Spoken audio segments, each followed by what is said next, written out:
icciitii waliitiis jabeeysa hin himin icciitii buleeysa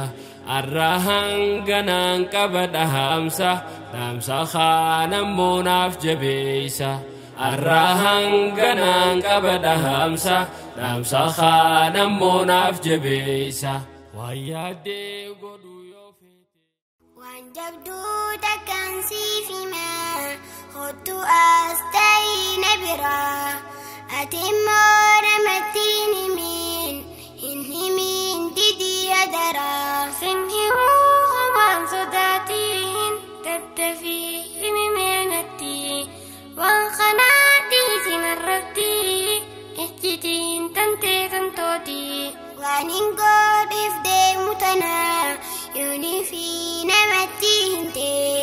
waldhabnee beefi hoggaasaan tiyaaftee achitti dhumte himteenaan himne waan jettee dubbinaatti dheeressite firraa dhiisi yoo shakkite duraanuu dhiifachuu feete baqqaa hoottu siifiin himaa si shakkiina siinaa manaa garummoo hadaraa eegii namattiin himi waan kanaa as da'iitii na caqasii dubbiinis kunoo akkanaa kottaabee waan jabduu takkaan isiniif himaa isinis namaan himinaa waa takkaahumaa hadaraa isin jabaysaa icciitii namaa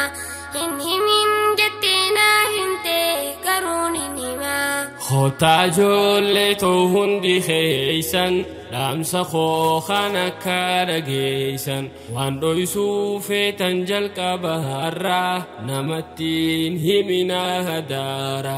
takka yoo himamtee sibiira ganda wal geeysi duniyaarraa nabi rabbitu nuuf dhaamahani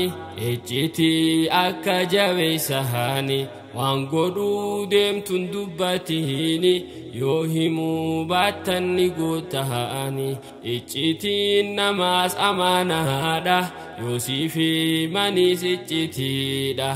icciitii waliitiis jabeeysa hin himin icciitii buleeysa arrahan ganaan qaba dhahamsa dhaamsa khaanammoo naaf jabeeysa arrahan ganaan qaba dhahamsa dhaamsa khaanammoo naaf jabeeysa waan yaaddee godhu yoo feete icciitii tantee jabeeysi namatti himuu lakkisi gowwummaa akkasii dhiisi waan yaaddee godhu yoo feete icciitii tantee jabeeysi namatti himuu lakkisi gowwummaa akkasii dhiisi waan yaaddee godhu yoo feete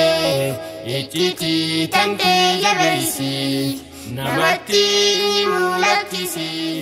gowwummaa akkasii dhiisi